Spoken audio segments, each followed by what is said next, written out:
اور فرمایا کہ وہ کیا ہے، وہ تزودوا فإن خیر الزاد التقوی، جو سب سے بہترین زاد راہ ہے وہ تقوی ہے۔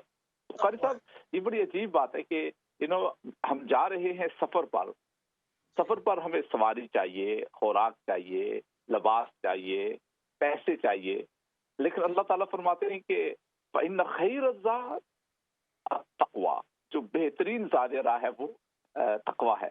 تو اس میں اس میں کیا سبق دیا جا رہا ہے؟ جی، اس میں کیونکہ انسان جو ہے ڈاکٹر صاحب پوری زندگی میں مسافر ہوتا ہے، اور اس کی ڈیسٹینیشن جو ہے وہ اللہ رب العزت کی بارگاہ ہے اور اس کی حضوری ہے۔ اس کی حضوری کے لیے اپنے آپ کے ساتھ زاد راہ ضروری ہے۔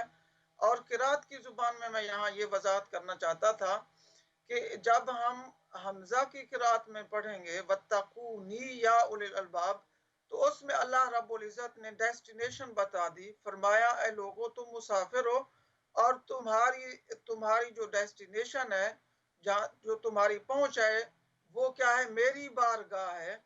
اور تم یہ اس بات سے ڈرو کہ تم کس بارگاہ میں حاضر ہونا ہے اور کس زاد راہ کے ساتھ، یہ وقفاً ہوگا۔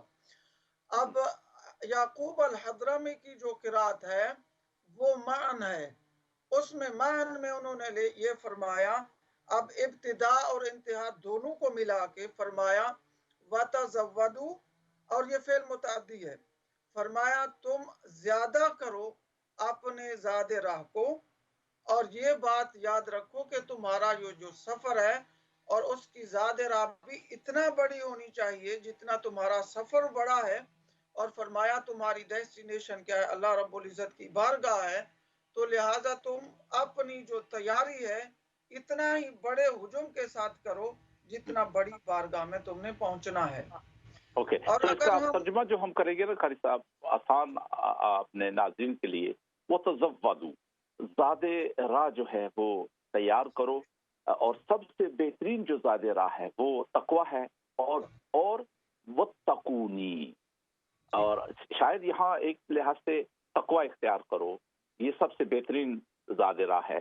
اور پھر یہ کہ مجھ سے ڈرو، اب یہاں واتقونی میں اس کی تقوی کی جو ہے نا وضاحت ہو رہی ہے، اس کو کھول کر بیان کیا، واتقونی، جیسے کہ آپ نے کہا کہ ایک قرات میں جو ہے نا صرف واتقونی نہیں ہے بلکہ واتقونی، مجھ سے ڈرو، واتقونی یا اولی الالباب، عقل مندو ہے، عقل مند لوگو کیا کرو کہ مجھ سے ڈرو۔ تو ہم واپس جانا چاہتے ہیں لفظ تقوی پر، کہ یہ وقایتی وقایتن، اور اس کا ہم عام جو ترجمہ کرتے ہیں وہ پرہیزگاری، اردو میں اکثر مترجمین جو ہیں وہ پرہیزگار، پرہیزگاری، اللہ سے ڈرنا، اور لیکن وقایتی وقایتن سے ایک تو مراد کا سب بھی ہوتی ہے نا کہ ڈھال، یعنی ایک ڈھال بنا لو، ڈھال لے لو، اور یا یوں سمجھیے کہ جو محرمات ہیں، جو چیزیں اللہ نے حرام کی ہیں، اب کیا کرو کہ ان کے لیے، یعنی ان سے بچنے کے لیے ایک ڈھال بنا لو تاکہ ان سے بچے رہو، بچنے کے لیے جائے نا۔ تو اس میں بچنے کا بھی تصور ہے، پرہیز کرنے کا بھی تصور ہے، اور اپنے آپ کو بچانے کا بھی تصور ہے۔ جی ہاں۔ اور اگر اس کا ہم اصطلاحی معنی بہت سارے علماء نے ڈیفرنٹ انداز میں پیش کیا ہے، اگر اس کی جو اصطلاحی تعریف ہے وہ ہم شیخ احمد سرہندی رحمۃ اللہ تعالیٰ کی زبان سے لے لیں، تو انہوں نے بڑے خوبصورت اس کی جو ہے تعریف فرمایا التقوی ہی امتثال الاوامر و اجتناب النواہی۔ پھر میں اس کہ جو اللہ تعالیٰ کے احکامات ہیں، جو اوامر ہیں، ان کی اطاعت کرنا، اس کی اطاعت یعنی کرنا، جو اللہ کے حکم ہیں، کرنا، قرآن پاک نے جو حکم دیے ہیں، اللہ نے جو قرآن پاک میں حکم دیے ان کی اتباع کرنا، ان کی پیروی کرنا۔ جی ہاں، اور اجتناب النواہی، اور محرمات سے بچنا، یہ جو تقویٰ ہے۔ جن چیزوں سے منع کیا ہے ان سے باز رہنا۔ تو یہ بڑی جامع اور ایک قسم کی یوں کہیے کہ متصوفہ، یعنی صوفیوں کا جو ترجمہ ہے تقوی کا، وہ یہی ہے کہ اللہ کے ہر حکم کی اطاعت کرنا، اور اللہ نے جن چیزوں کو حرام قرار دیا ہے ان سے بچنا، باز رہنا، یہ کیا ہے؟ یہ جو ہے یہ تقویٰ ہے، اور اس کو ہم عام اصطلاح میں جو ہے وہ پرہیزگاری کہتے ہیں، بچانا کہتے ہیں، اپنے آپ کو محفوظ رکھنا کہتے ہیں۔ انگریزی میں نے جیسے کہا ہے کہ اس کا جو تصور نکلتا ہے اس سے، یا اس کا ایک جو نتیجہ ہے وہ یہ ہے کہ مائنڈ فلنس، کہ انسان جو ہے وہ بیدار مغز ہو جاتا ہے، بیدار ہو جاتا ہے، چوکنا ہو جاتا ہے کہ اب میں نے جو ہے نا کیا حدود ہے جن کے اندر میں نے رہنا ہے، اور کیا حکم الہی ہیں، کیا ذمہ داریاں ہیں، کیا فرائض ہیں جن کو میں نے ادا کرنا ہے جو ہے نا۔ آئیے صاحب، میں نے اخلاق صالحین جو امام عبد الوہاب الشعرانی علیہ رحمت کی، جو 16ویں صدی کے ایک عظیم عالم، فقیہ اور بڑے عارف باللہ تھے، ان کی کتاب اخلاق صالحین میں ایک باب ہے جس میں انہوں نے تقویٰ میں کمال تحقیق کے، وہ کہتے ہیں کہ میرے زمانے کے جو بزرگ ہیں، اولیاء ہیں، علماء ہیں، ان کی صفتوں میں سے ایک صفت یہ ہے کہ وہ تقوی والے لوگ ہیں، اور وہ کہتے ہیں کہ میں نے کچھ 100 کے قریب بزرگوں کی زیارت کی، محفل میں بیٹھا، ان سے سیکھا میں نے، اور میں نے کیا دیکھا کہ ان کے اندر تقویٰ جو ہے وہ اپنے عروج پر تھا۔ میں صرف ان کی جو 7-8 یہاں انہوں نے نقطے بیان کیے ہیں تقوی کے اپنے زمانے کے علماء کے متعلق، تو میں چند آپ کی خدمت پیش کرتا ہوں اور اس پر پھر گفتگو کریں گے جو ہے نا۔ سب سے پہلے وہ یہ کہتے ہیں کہ کسی کو میں نے ایسا نہیں دیکھا کہ وہ متقی ہونے کا دعویٰ کرتا ہے۔ تو قاری صاحب یہاں وہ کہتے ہیں کہ ہمارے جو بزرگ ہیں، میں نے کسی کو یہ نہیں دیکھا کہ وہ دعویٰ کرے کہ میں متقی ہوں، اس لیے کہ وہ یعنی غالباً اس لیے کہ obviously ایک تو اس میں ریا ہو جائے گا، دوسرا یہ کہ کسی کو کیا پتہ ہے، یعنی اگر تقوی کا تعلق اللہ سے ہے کہ اللہ کے احکام پورے کرنا، نواہی سے بچنا، یہ بندے اور رب کے درمیان ہے، اور انسان سے کمزوریاں ہو جاتی ہیں، تو ان کا یہ کہنا کہ یعنی متقی ہونے کا دعویٰ نہیں کرنا چاہیے۔ آپ اس سے کیا سمجھتے ہیں؟ جی بالکل، یہ صحیح ہے جی، کیونکہ جو تقوی ہے وہ ہے امور باطنہ سے متعلق، امور باطنہ سے زیادہ تر۔ اگر یہ جو تعریف ہے، یہ اسی میں اگر اسی کو ہم تحلیل کریں تو اس میں کیا ہے، فرمایا امتثال الاوامر و اجتناب النواہی۔ اب امتثال الاوامر میں دو تین نقطے ہمیں سمجھنے یہ نا بڑا مفید ہوں گے۔ وہ یہ ہے کہ امتثال الاوامر میں اللہ رب العزت کی اطاعت انسان بھی کرتے ہیں، جن بھی کرتے ہیں، فرشتے بھی کرتے ہیں۔ اب اس میں یہ تینوں مخلوق جو ہے وہ شامل ہیں، جن و انس اور ملائکہ۔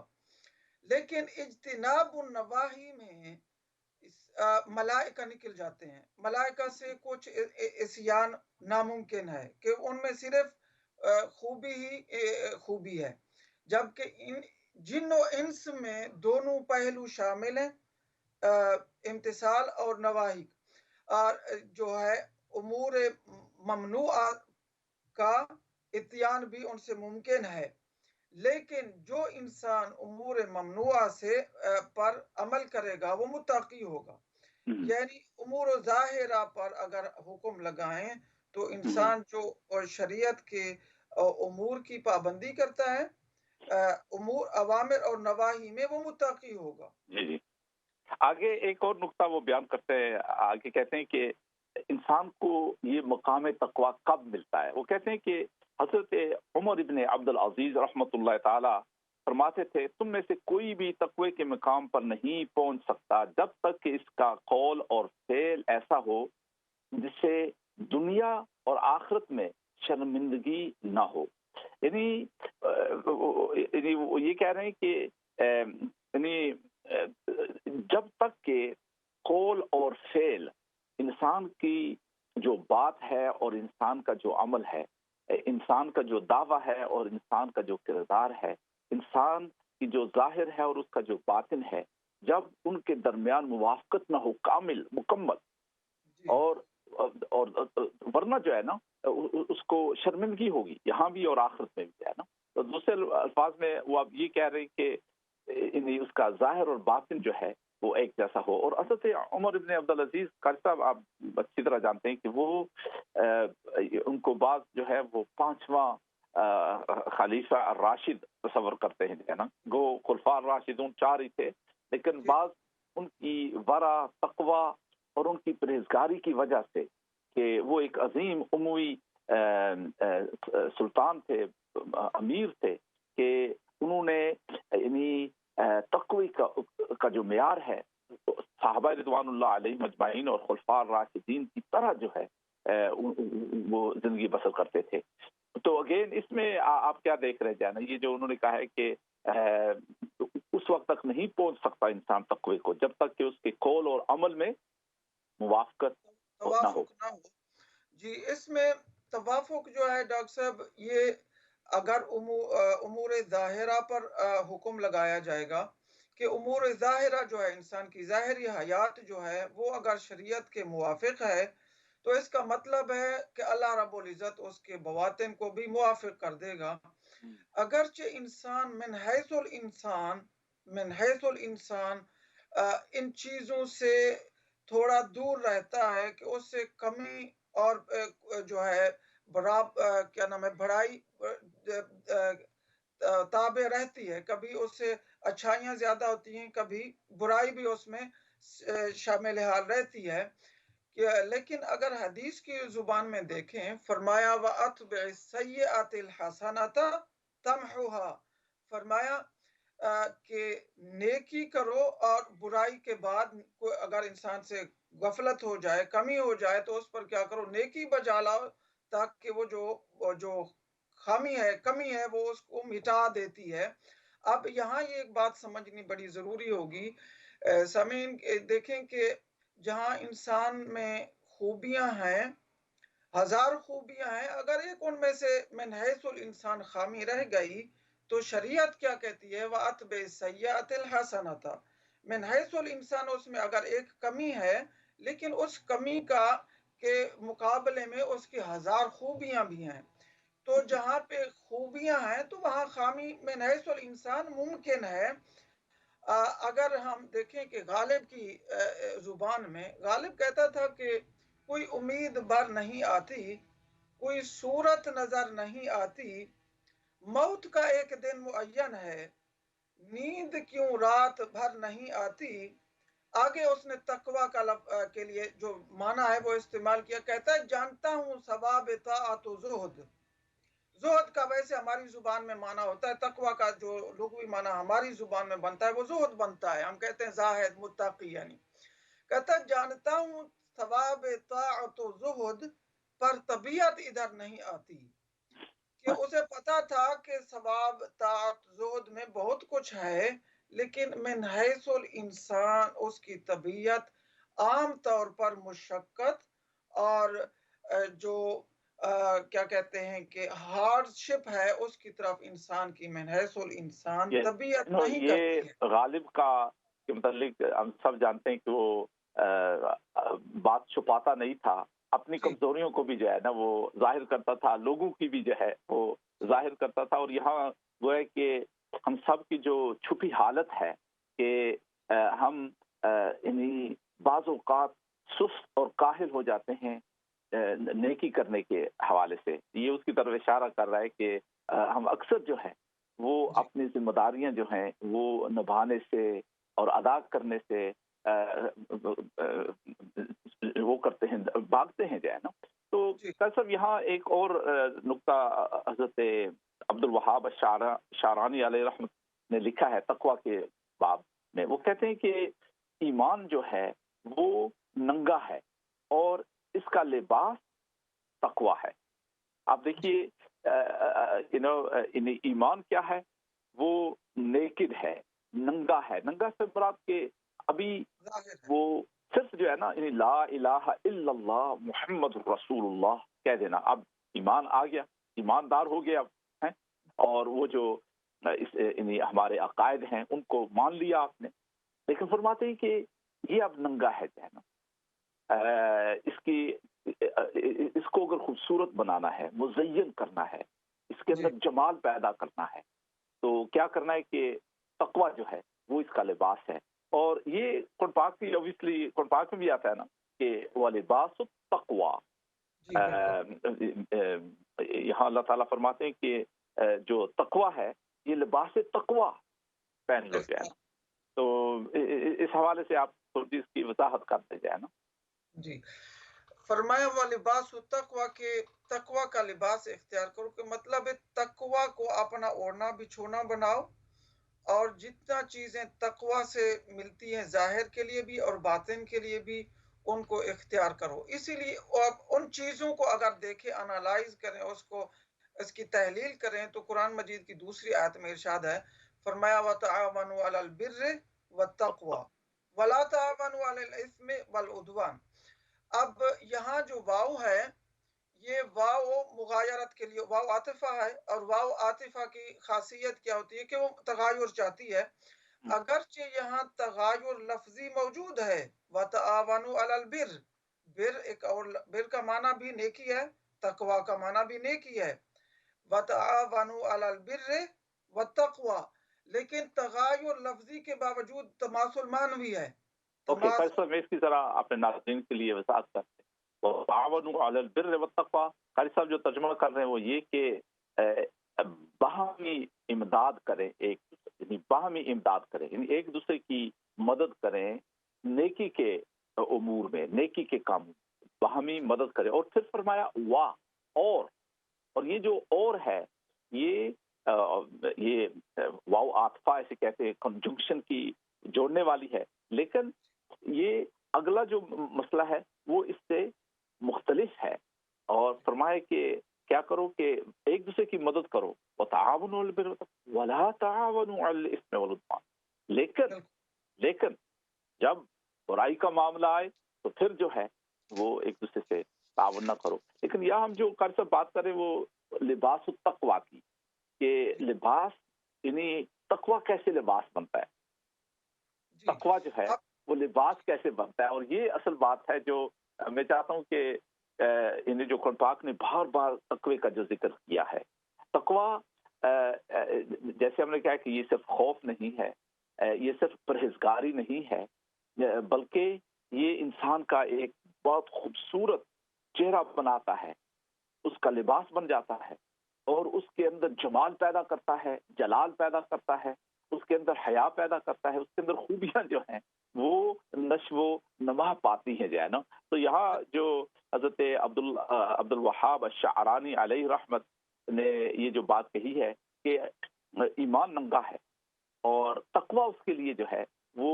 لباس ہے. جیسے کہ ہم لباس پہن کے یعنی میں نے یہ کوٹ پہنا ہے یہ ٹوپی پہنی ہے اس سب کا مقصد کیا ہے ایک جمال پیدا کرنا خوبصورتی پیدا کرنا. تو فرماتے ہیں کہ دیکھو ایمان تمہارا ننگا ہے اگر اس کے اندر خوبصورتی پیدا کرنا چاہتے ہو رنگ بھرنا چاہتے ہو جمال پیدا کرنا چاہتے ہو اس کی صورت کو بہتر بنانا چاہتے ہو تو پھر تقوی اختیار کرو جائے نا. تو قاری صاحب اگلا جو ایک اور یعنی یہاں اس کے متعلق تقوی کے متعلق کیا ہے نا حضرت عبد الوہاب الشعرانی علیہ رحمت فرماتے ہیں کہ امیر المؤمنین حضرت علی رضی اللہ تعالی عنہ فرماتے تھے کہ جو عمل تقوی کے ساتھ ہو وہ کم نہیں ہوتا کیونکہ وہی مقبول ہے جیسے کہ اللہ تعالیٰ فرماتے ہیں کہ انما یتقبل اللہ من المتقین کہ بے شک اللہ تعالیٰ جو ہے جو متقین ہیں ان کی ہر کام کو قبول کرتا ہے. یہاں گویا کہ ایک قسم کی شرط لگا دی گئی ہے کہ جب تک متقی نہیں ہوگے تقوی والے نہیں ہوگے تو کسی قسم کا خیر کا کام تمہارا بھی جو ہے نا قبول نہیں ہو سکتا یعنی اس کے اندر خیر ہی ہو نہیں سکتے جب تک کہ وہ تقوی والا نہ ہو. انما یتقبل اللہ من المتقین. تو اس حوالے سے آپ کا کیا کہیں گے یہ بڑی مشہور آیت ہے. جی فرمائے انما یتقبل اللہ من المتقین اللہ رب العزت جو اعمال ہیں وہ متقین کے قبول فرماتا ہے. ایون کہ اگر ڈاکٹر صاحب زمانہ جاہلیت کی تاریخ کو بھی دیکھا جائے نا تو وہ بھی ایک قسم کی لوگ ابھی ہماری بریک ہونے والی ہے تو ناظرین سے بھی گزارش ہے کہ انشاءاللہ یہ بڑا دلچسپ موضوع ہے اس کو ہم اس مختصر سی بریک کے بعد جو ہے جاری رکھیں گے. آپ بھی آئیں. انما یتقبل اللہ من المتقین. لا إله إلا الله محمد رسول